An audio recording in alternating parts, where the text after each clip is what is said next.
ကိုပြည်သူအတွက်မကြည့်ဘဲနဲ့တရုတ်ရဲ့ကစားကွက်တွေတရုတ်ရဲ့အမိန်ပေးခိုင်းစဉ်မှုတွေအောက်မှာလုံနေရတဲ့တက်တွေကိုမြင်နေရတာတော့တကယ်လေးကိုစိတ်မကောင်းစရာပါပဲအဲ့တော့မြန်မာပြည်ရေးမှာတရုတ်ကိုချန်ထားလို့မရဘူးဆိုပေမဲ့တရုတ်ရဲ့ဩဇာအာဏာတက်ရောက်မှုပေါ်တွန်းလှန်ဖို့အတွက်တရုတ်ရဲ့ဩဇာအာဏာကြီးမားလာတာကိုဖယ်ရှားဖို့တဲ့တရုတ်ရဲ့ဩဇာအာဏာကိုပဲကြောက်လွန့်ပြီးတော့လုပ်နေမယ်ဆိုရင်ကျွန်တော်တို့မြန်မာနိုင်ငံဟာစစ်ကြုံပြီးသွားရင်တရုတ်ကြုံဖြစ်သွားနိုင်ပါတယ်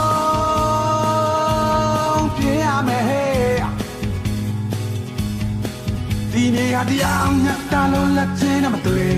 အားလုံးရမ်းပြေဟယ်လိုအားလုံးမင်္ဂလာပါကျွန်တော်ကတော့လင်းထောင်းဖြစ်ပါတယ်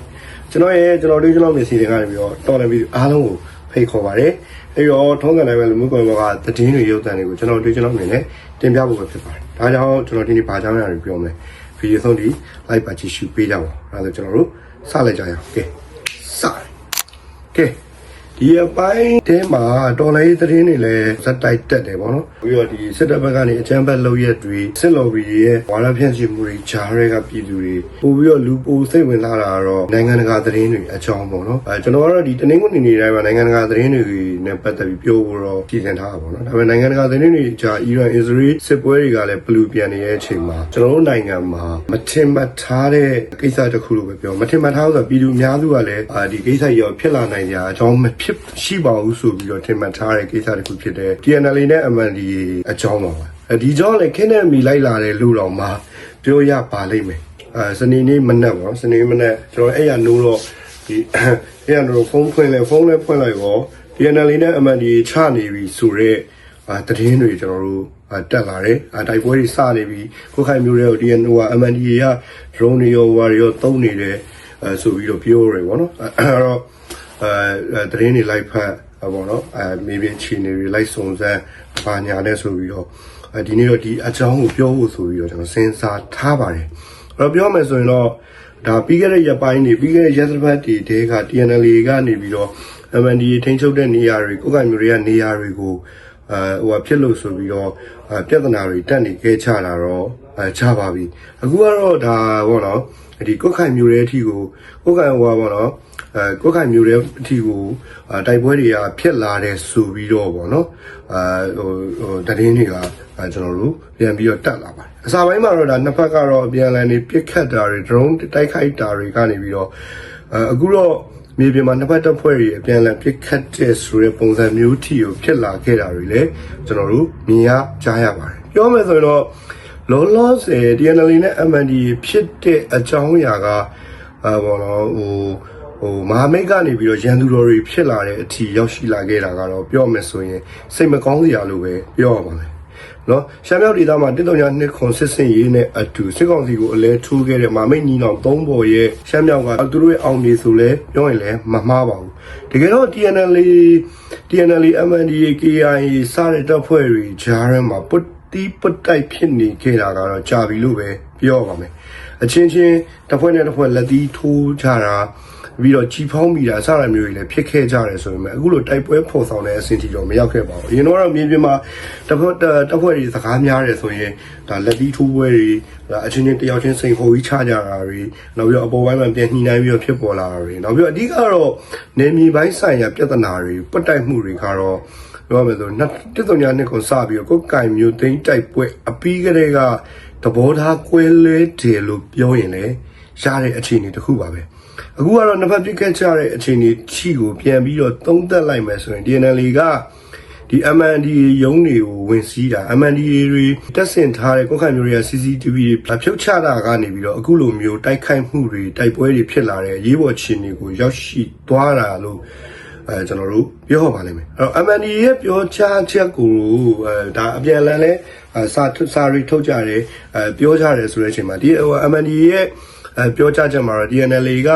ကင်းလှည့်နေတဲ့ MNDAA တပ်တွေကိုခြုံခိုတိုက်ခဲ့တဲ့အတွက်အခုလိုမျိုးတိုက်ပွဲတွေဖြစ်ပွားတယ်ဆိုပြီးတော့သူကတော့ပြောတယ်အခုဖြစ်တဲ့ကိစ္စကို TNL ကနေပြီးတော့တာဝန်ယူရမယ်ဆိုပြီးတော့လည်းသူတို့ကပြောထားတာလည်းရှိပါတယ်အဲ့တော့ဒီလိုနှစ်ဖက်စလုံးကဘလို့ပဲပြောတေချာတာကတော့နှစ်ဖက်လက်နက်ကင်တွေကြားမှာမချေနယ်မှုတွေရှိနေတာကအခုလိုတိုက်ပွဲတွေဖြစ်ပွားလာရတဲ့အထိဖြစ်လာတာတွေအစာကလေးက ပြဿနာတွေရှိနေတယ်အချင်းချင်းကြားထဲမှာဒိုလောကိစ္စရက်တွေပတ်တိုင်းမှုတွေကဖြစ်နေခဲ့တာကတော့အသေးကြပါပဲအစမှာတော့မာမိတ်အချင်းချင်းသဘောထားကွဲလွဲတာလားဘာလားဆိုတာကနေပြီးတော့နောက်ဆုံးမှာသူတွေကိုခြားကြတဲ့အဆင့်ထိရောက်လာခဲ့တာလေဒီစိတ်မကောင်းစရာလည်းဖြစ်သလိုအတော်လေးကိုလည်းစိတ်ပြက်စရာကောင်းတဲ့အခြေအနေတစ်ခုပါပဲအဲ့တော့ပြောမယ်ဆိုဒီတစ်တော်ညာနှစ်ကိုစစ်စင်ရေးမှာဆို TNL တို့ MNDA တို့ဆိုရင်ပြည်သူလူထုထောက်ခံမှုပေါ့နော်ပြည်သူလူထုဆိုတာကသူတို့ဒေသမှာရှိတဲ့သူတို့ရဲ့ပြည်သူလူထုတွေမဟုတ်ဘဲနဲ့ပြည်တွင်းပြည်ပမှာရောက်ရှိနေတဲ့ຫນွေဥတော်လန်ရေးကိုထောက်ပံ့ကြတဲ့ကုညီကြတဲ့သူတွေရဲ့ထောက်ခံမှုတွေကိုလည်းတက်ခဲနဲ့ရရှိခဲ့တဲ့အဖွဲ့တွေဆိုရင်လည်းကျွန်တော်တို့မမှားပါဘူးဒါပေမဲ့နောက်ပိုင်းမှာလာရှုကိစ္စတွေဖြစ်တယ်နောက်ပြီးတော့ဒီမိုးကုတ်ပြန်ပေးလိုက်ရတယ်ဆိုတဲ့အခြေအနေမှာတော့ကျွန်တော်တို့ TNL နဲ့ MNDA ပေါ်ကျွန်တော်တို့ဝေဖန်တန်တွေကလည်းစူးစူးညံ့ညံ့ထွက်လာခဲ့တာဖြစ်ပါတယ်အဲ့တော့တကယ်တမ်းကျတော့ဒီမဟာမိတ်ညီနောင်အဖွဲ့တွေရဲ့ဆက်ဆက်ရေးတစ်ခုကမဟာမိတ်တန်က10စုနှစ်တစ်ခုကျော်လာပြီလို့ကျွန်တော်တို့ပြောရင်လည်းရပါတယ်ဒါပေမဲ့ဘလို့ပဲခိုင်မြဲမဟာမိတ်တွေဖြစ်ပါသေးအကျိုးစီးပွားအ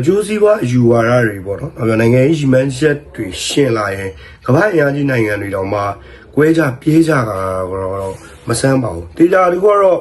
အဝေးသိမ့်ကြည့်ကြရမလို့ပါဘူးအမေရိကန်မှာ trend တက်လာပြီးတော့နောက်ပိုင်းဒုတိယကမ္ဘာစစ်ပြီးတဲ့ကလက်တွဲခဲ့တဲ့ EU နဲ့အမေရိကန်တောင်မှသဘောထားတွေကွဲလဲပြီးတော့အကြောင်းတွေချက်ခဲ့တာကိုကျွန်တော်တို့မျက်မြင်ပါပဲဒီတော့ TNL နဲ့ MND ရဲ့အကွဲပြဲဇလန်းကလည်းထူးဆန်းလားဆိုတော့မထူးဆန်းပါဘူးမဖြစ်တင်ဘူးလို့ကတော့ကျွန်တော်ကတော့မြင်ပါတယ်ဒါပေမဲ့တစ်ဖက်မှာတော့စကားကတော့ကြိတ်ပြီးတော့ပျော်နေလောက်ပြီလို့ကတော့ကျွန်တော်ကတော့မြင်ပါတယ်အခုဆိုရင် TNL တို့ MNDA တို့ဆိုတာတအခုဆိုရင် TNL ရဲ့နယ်မြေပေါ်တော့တောင်ခမ်းကို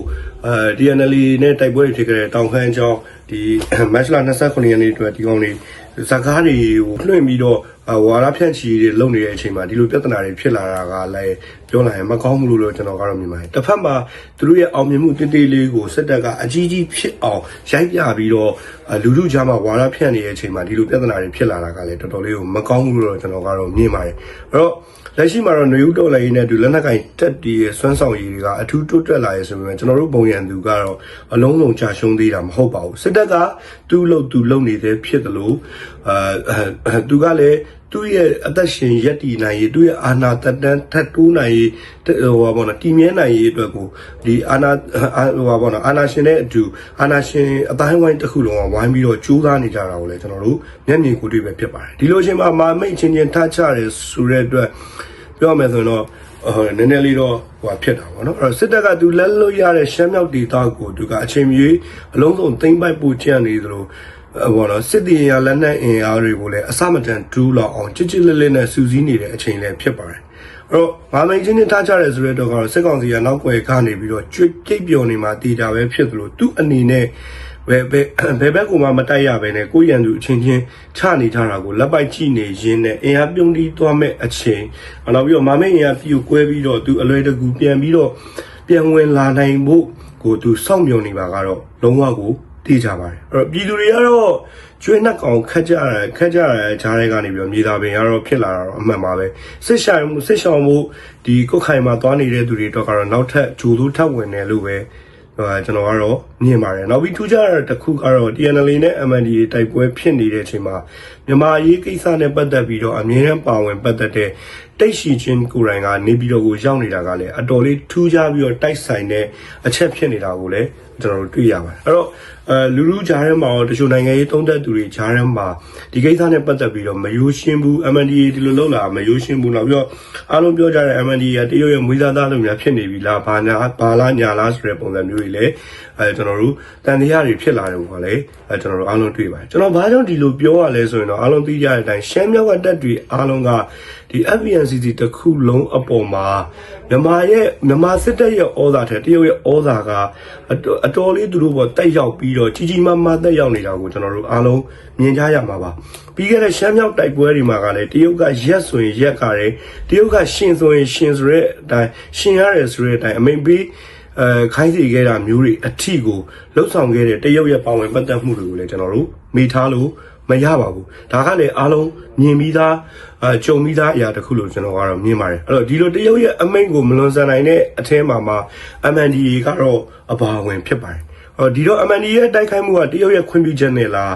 ဒါမှမဟုတ်တရုတ်ကိုယ်တိုင်မသိတာလားစားတဲ့ဖြင့်မိကုန်းထုတ်စရာရှိလာပါတယ်ကျွန်တော်ကတော့မထင်ပါဘူးတရုတ်ကောင်းကောင်းကိုသိပါတယ်နောက်ပိုင်းအခုတက်လာတဲ့သတင်းတွေအရဆိုရင်ဒီ TNL ကကိုခိုင်ထဲမှာကြားဖြတ်နေလုံနေတယ်ဘာညာဆိုတဲ့ပုံစံမျိုးနဲ့သတင်းတွေတက်လာတာကိုတော့မှကျွန်တော်တို့တွေ့ရပါတယ်အဲ့တော့ကျွန်တော်ကိုယ်တိုင်လည်းဒီကိစ္စကိုဝေဖန်သုံးသပ်တယ်ဆိုတာထက်နောက်ထပ်ဘာဆက်ဖြစ်မလဲဒီတိုက်ပွဲကဒီလောက်နဲ့ပဲရပ်မလားဆိုတာကတော့ကျွန်တော်တို့အရင်စောင့်ကြည့်ရပါမယ်ကျွန်တော်အခုဒီဗီဒီယိုရိုက်နေတဲ့အချိန်ထိတော့ TNL နဲ့ MNDAA ရဲ့ဒီတိုက်ပွဲတွေကတော့ရပ်မသွားသေးပါဘူးဒါပေမဲ့လက်တလောချင်းတွေကိုရပ်တန့်ဖို့ကတော့မင်းအောင်လိုင်ရဲ့မြန်မာစစ်တပ်ကအမိန် NUG ရဲ့ပြောစကားတွေထက်တရုတ်ကြီးရဲ့အမိန်ကသာအဓိကကြမယ်လို့ထင်ပါတယ်။ဘာလို့လဲသူတို့အဖွဲ့တွေကိုအဓိကထိန်းချောင်းကင်တွယ်တဲ့သူတွေကထိန်းချောင်းပြီးတော့ဩဇာအာဏာတက်ရောက်နေတာတရုတ်ဖြစ်နေတာကိုအဲ့တော့ဘာဆက်ဖြစ်မလဲကျွန်တော်တို့ online ပေါ်မှာပြန့်နေတဲ့တချို့သတင်းတွေကအမှန်ပဲဖြစ်နေမှာဒီအကျိုးစီးပွားတွေအတွက်လုပ်နေရလားဒါမှမဟုတ်တပြေးပြေးနဲ့ရှမ်းမြောက်တစ်ခွင်လုံးကိုတရုတ်ရဲ့ဩဇာအာဏာတက်ရောက်ဖို့တန်ဒီမအထိကိုစစ်တပ်နဲ့ဒီတရုတ်နယ်စပ်ကအဖွဲ့အစည်းတွေကြားကိုတရုတ်ကကောင်းကောင်းကင်တွယ်ပြီးတော့သူတို့ရဲ့မြန်မာပြည်တွင်းမှာဩဇာအာဏာပို့ပြီးတော့ခိုင်မာလာအောင်တိစောက်နေလားဆိုတာကတော့ကျွန်တော်တို့တေချာလေးစဉ်းစားရမှာဖြစ်ပါတယ်တေချာသူကတော့တရုတ်ကတော့သူ့ရဲ့မြန်မာနိုင်ငံပေါ်ထားပြီးတော့ဟုတ်ပါတော့မြန်မာနိုင်ငံအပေါ်မှာသူ့ရဲ့ဩဇာအာဏာကိုတတိုင်းလုံးတစ်ပြည်လုံးပေါ်တက်ရောက်ဖို့ကိုသူကတော့ပို့ပြီးတော့ကြိုးစားမှာဖြစ်ပါတယ်သူ့မှာမြန်မာစစ်တပ်တစ်ခုတည်းပေါ်မှာဩဇာအာဏာတက်ရောက်ထားတယ်မြန်မာစစ်တပ်နဲ့အပြိုင်ကြီးထွားနေတဲ့တော်လှန်ရေးတပ်တွေတိုင်းသားလက်နက်ကင်တပ်တွေပေါ်ဩဇာအာဏာတက်ရောက်မယ်ဆိုသူမြန်မာနိုင်ငံရေးအပေါ်မှာသူဒီကောင်းကောင်းကိုချဲလဲကင်တွယ်လို့ရမယ့်အနေအထားပဲဖြစ်ပါတယ်အဲ့တော့ကျွန်တော်ကတော့ပုံမှန်လေးကျွန်တော်ရဲ့အမြင်ရပြောမယ်ဆိုဒီတိုက်ပွဲတွေဟာတရုတ်ရဲ့စနက်တွေတရုတ်ရဲ့ပြောကားတွေမကင်းဘူးလို့ကတော့ကျွန်တော်ကတော့မြင်ပါတယ်အဲ့တော့မဟာမိတ်ညီနောင်တွေချင်းချင်းထချရလောက်တဲ့အထီကိုဖြစ်တဲ့အကြောင်းရင်းကဘာများဖြစ်မလဲကျွန်တော်တို့တေချာလေးလေးလာစောင့်ကြည့်ရမှာဖြစ်ပါတယ်အဲ့တော့ပြောမယ်ဆိုရင်ကျွန်တော်အနေနဲ့ပြည်သူတဦးတယောက်အနေနဲ့ပြောရမယ်ဆိုရင်တော့ကိုမြေကိုရီဘောကလက်နက်ကင်တွေပေါ့တရုတ်ရဲ့အမိန်ကအဓိကကျနေတာကိုမြင်ရတာပေါ့အတော်လေးကိုအောင်တက်နိုင်ပါတယ်ပြောရမယ်ဆိုကိုပြည်သူအတွက်မကြည့်ဘဲနဲ့တရုတ်ရဲ့ကစားကွက်တွေတရုတ်ရဲ့အမိန်ပေးခိုင်းစဉ်မှုတွေအောက်မှာလုံနေရတဲ့တက်တွေကိုမြင်နေရတာတော့တကယ်လေးကိုစိတ်မကောင်းစရာပါပဲအဲ့တော့မြန်မာပြည်ရေးမှာတရုတ်ကိုခြံထားလို့မရဘူးဆိုပေမဲ့တရုတ်ရဲ့ဩဇာအာဏာတက်ရောက်မှုပေါ်တွန်းလှန်ဖို့အတွက်တရုတ်ရဲ့ဩဇာအာဏာကြီးမားလာတာကိုဖယ်ရှားဖို့တဲ့တရုတ်ရဲ့ဩဇာအာဏာကိုပဲကြောက်လွန့်ပြီးတော့လုပ်နေမယ်ဆိုရင်ကျွန်တော်မြန်မာနိုင်ငံဟာစစ်ကြုံပြီးသွားရင်တရုတ်ကြုံဖြစ်သွားနိုင်ပါတယ်ဒါကြောင့်မလို့ဘောနော်တရုတ်ပြည်သူမြန်မာနိုင်ငံတော်ဆိုတဲ့အနေအထားကိုမရောက်အောင်ကျွန်တော်တို့ဘောနော်စဉ်းစားဆုံးဖြတ်ဖို့လိုမယ်လို့ကတော့ကျွန်တော်ကတော့မြင်ပါတယ်အဲ့တော့ဒီတိုက်ပွဲတွေဟာကျွန်တော်တို့ပြည်သူတွေအတွက်ကတော့ဘောနော်တော်တော်လေးကိုဘောနော်မြင်ရတာအဆင်မပြေဘူးဟိုကြည့်ရတာလည်းအဆင်မပြေဘူးလို့တော့ကျွန်တော်ကတော့မြင်ပါတယ်အဲ့တော့အခုဖြစ်နေတဲ့ကိစ္စတွေဟာအတော်လေးလဲဘောနော်မြင်ရတာအဆင်မပြေဖြစ်သလိုတစ်ဖက်ကကြည့်ရင်လည်းတရုတ်ရဲ့ဩဇာအာဏာတက်ရောက်မှုတွေဒါတွေကိုကြည့်ပြီးတော့လုံနေရတဲ့အဖွဲ့တွေရဲ့လုပ်ရက်တွေကိုကြည့်ပြီးတော့အတော်လေးလဲကြီးကြီးကောင်းတယ်လို့ကတော့ကျွန်တော်ကတော့မြင်ပါတယ်အဲ့တော့ဒီနေ့တော့ကျွန်တော်ဗီဒီယိုဒီလောက်နဲ့ပဲကျွန်တော်ရန်လာချင်ပါတယ်နောက်နေ့ကျွန်တော်ပြန်လာခဲ့ပါအားလုံးကိုကျေးဇူးတင်ပါတယ်